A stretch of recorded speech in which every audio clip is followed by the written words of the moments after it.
What is going on, guys? Welcome back to another post-game show here on Mets Central. And the New York Mets win game number 43, win the series over the Pittsburgh Pirates as they take them down 2-1. Before we jump into everything, please be sure to leave a like on your way into the post-game show. Subscribe if you guys are new to the channel, especially if you're Met fans, and turn on your post notifications so you know when we upload or go live here on Mets Central. And if you are in the live chat right now, I will get to your comments and everything throughout the post-game show. But first, I'm going to give the recap and then I will start to get to the comments. But how would I describe this win? A very ugly one. That is how I would describe this.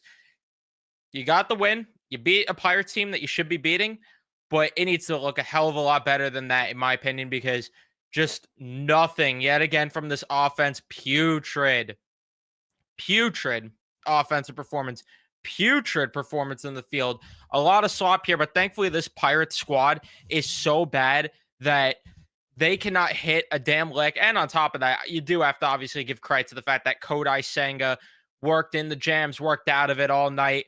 Reed Garrett was not the sharpest, but he ends up getting through his inning. Kranick with good work, Stanek with good work, Diaz with good work. So obviously, you do have to give credit there to the Mets pitching, which has been strong all season. But this offense, I mean, we are in the middle of May now, and it's just like I am so exhausted of having this conversation of, okay, the pitching looked good, the offense, that it wasn't great, but they got by. This offense is bound to heat up. You're at some point becoming just if team here. We're gonna keep talking about this all the time of like, when or if this offense gets going, whatever. At some point, it's got to happen. And against a Pirates team that does not have the greatest pitching staff, does not have the greatest team in general outside of Paul Skeens, who is the only one really healthy, and Andrew Heaney, I guess, right now. This is a team that you should be absolutely demolishing if you are the New York Mets, which again, it's baseball. I get it. You're not going to dominate bad teams all the time. You're not going to win games like that every time, but I'd like to see them do it at least once against this Pirate squad. Maybe tomorrow's that day, but let's jump into everything. In the first inning, a 1-2-3 inning for Kodai Senga gets two strikeouts in that inning. I loved seeing him pump some fastballs early. He looked really good and dialed in off of the rip. The velo was there. Very happy with that. The bottom of the first inning, Juan Soto had a single, stole a bag, and then Brandon Nimmo right away ends up driving him in with a double to make it 1-0. And the reason that it is so noteworthy as well, after the Mets don't score the rest of that inning, is because it was pretty much no offense outside of right then and there, where you had the Soto single and Nimmo had that double. Pretty much no other offense. Top of the second inning, there was a triple from Cabrian Hayes, a little bit of an awkward play from Tyrone Taylor out in center field. Thankfully, he ended up being okay. But outside of that, Kodai Senga works through the inning again, just utilizing his pitch as well. And this time you saw him use the forkball a little bit more throughout that inning, and he used it to strike out Jared Triolo to end that inning. In the bottom of the second inning, the Mets go down in order. Top of the third inning, a little bit of trouble for Kodai Senga. He gets a fly out from Ji-hwan Bae, allows a single to Henry Davis, then allows a double to Adam Frazier, which this was the one that went off of Mark Vientos' chest, which he did not have a good game at all in the field. And honestly, I tweeted this, and it's not even satire at this point. I like Mark Vientos. It's getting to a point where they are seriously going to have to consider just DHing this kid, especially if the other guy that we're going to talk about later on ends up producing the way that he has over the past week, which again, we'll talk about that, what I think of that. But um, right now, I mean, Mark Vientos he does not look good at third base. It's very obvious. And to tell you the truth right now, it's very concerning, to be honest with you, that all season long it's been like this, and he just looks more like a DH right now. He just looks more like a DH. Nonetheless, though, Kodai Senga works out of the jam, though. Credit to him. Ends up getting that strikeout there on IKF with the filthy forkball. Brian Reynolds grounds out to end that inning. Bottom of the third inning, Juan Soto had a walk, and that's really about it there. As outside of that, you had strikeouts from Lindor and Alonso, which Alonso has not been good at the plate either. More on that later. Top of the fourth inning, again, trouble for Kodai Senga. Gets 2 base runners on to lead things off, but then gets 3 strikeouts to respond to. And not the prettiest forkball to Canario, but ends up getting a forkball in on him. Gets Triolo again on the forkball. And then Ji-Hwan Bae gets him on the forkball on 3 pitches to end the inning. The bottom of the fourth inning, Mark Vientos had a single, and that's about it there. Top of the fifth inning, Adam Frazier had a walk. A wild pitch would advance him. And then he ends up working out of the jam yet again. The bottom of the fifth, Brett Beatty would get a single. Then nothing else from the offense the rest of that inning. The sixth inning, back-to-back outs from Senga. But then unfortunately here, this is where the inning got a little bit chaotic as Canario ends up getting a single, and then Triolo ends up getting a double, which again, Mark Vientos with a horrible play over at third base, which allows them to get runners on second and third. And Kodai Senga, unfortunately, leaves the game at that point for Reed Garrett, which I was fine with the decision. And Reed Garrett was not sharp at all, allows back-to-back walks, a 4-pitch walk to start things off nonetheless. And then he was up 0-2 in the next at-bat to Henry Davis and loses him with 4 straight balls. Not good at all to see from him. I'm not concerned, obviously, about Reed Garrett, even though he hasn't looked the sharpest lately. I can't get mad when this offense is as anemic as it is, and the bullpen, you can't expect them to be perfect. You just cannot expect this bullpen to be perfect, and they were not perfect in that, or Reed Garrett was not perfect in that spot. He gets out of it, only allows the 1 run, but just not good. And then the bottom of the 6th, how the Mets respond, going down in order. Kranick comes in, very happy with his outing. He needed a rebound outing, and I'm very happy they used him for 1 inning. Don't try to force 2, and I'm glad he got the days off that he has as of lately. And he looked sharp. He looked a lot more fresh, was attacking hitters more, and it was more the Kranick that we've seen early on throughout the season. Bottom of the 7th inning, after 2 outs, Brett Beatty, opposite field home run. Opposite field home run to make it a 2-1 game. This guy, I don't know what to say anymore about Brett Beatty. I really don't. All I could say is that keep doing this. Keep doing this, and you're playing your way, kid. But I still need to see more, just because I am so scarred. Scarred maybe is the right word.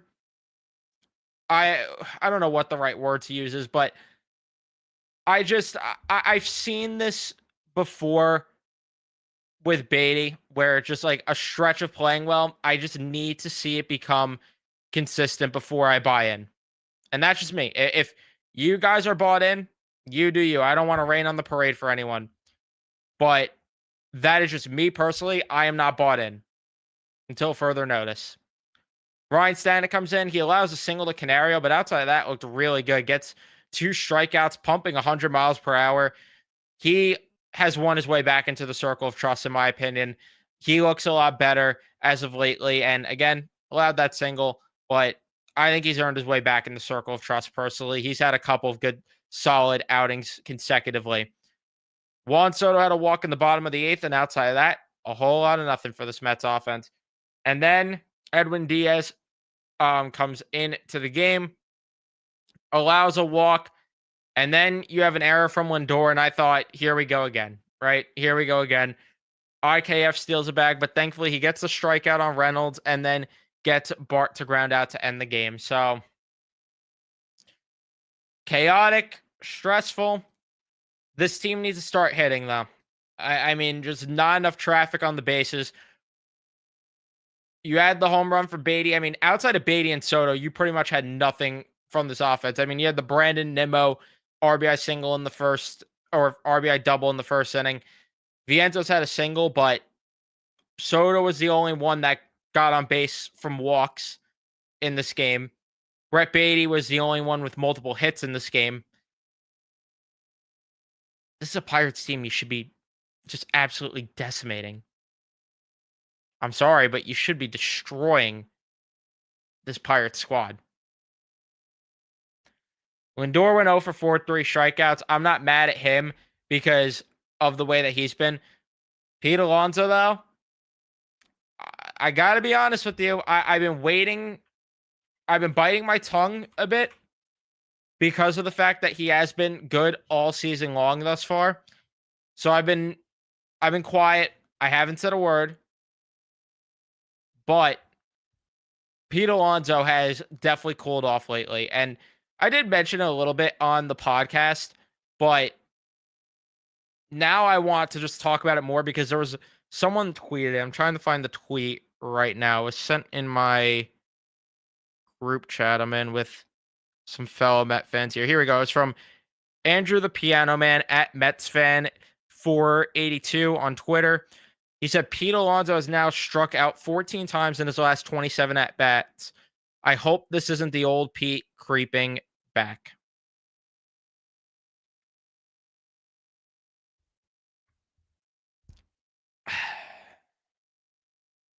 I hope not either, but it looks like it right now. And it's really just the fact that there's so much swing and miss stuff as of lately compared to what it's been from him most of the season. That's what concerns me because if he was still making contact and getting out or, drawing competitive at bats, getting a walk, but not getting the hits and all that other stuff, I would look by it and be like, it's just a little bit of a rut. The swing and miss stuff just is scaring me a bit. I'll be honest, it's scaring me a bit. I'm not fully hitting the panic button there and saying Pete's going to be back to what he was last year, but it's something to keep an eye on because he has not been good over the past few games, and it's been very noticeable as of late. I know he had the walk-off yesterday, a sac fly. I get it, but 14 strikeouts in the last 27 at-bats is very, very, very alarming, if you ask me. So again, they won. Just I wanted to see more traffic on the bases. I wanted to see this offense do more damage because right now it still feels like the same story where it's just like the pitching is carrying right now. The pitching is really carrying right now.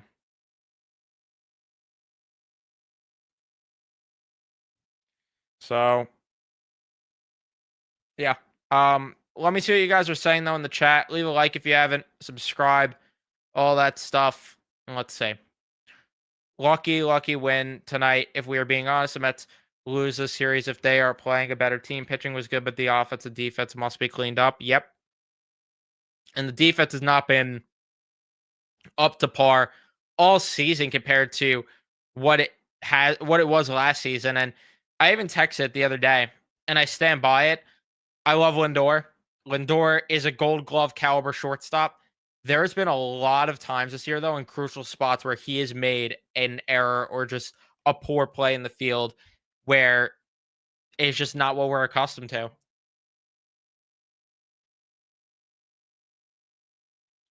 And I mean, this is the point, right? That this is a team that you should be annihilating if you are serious about winning a World Series. 100%. And I get it. You got to beat who's in front of you. And sometimes these games happen. But the problem for me is more there are just too many times where they look like this with the offense. And that's really what it comes down to, where the offense is just not showing up. I would look by it if it was just like this is the thing. I would look by this if it was a once in a blue moon thing where they're scraping out a win against a bad team. I'd be like, yeah, again, like that's baseball. Even the Dodgers are in dogfights with the Marlins at times. They're in dogfights with the Rockies at times. They don't win games against the Rockies at times, and the Rockies stink. But more times than not, they are demolishing these horrible teams. I just would like to see more of that. Is what it comes down to.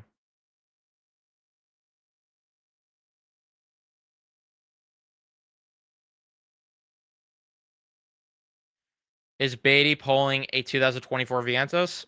To be determined. Too early to make that call. I'm not ready to have those conversations yet, but that's just me. Again, credit to Beatty. He's been playing better lately, but I want to see more before I buy in. That's just personally me. Mets lately have been taking years off my lifespan with their play. You and I both. You and I both. It is driving me insane, if I'm being honest with you.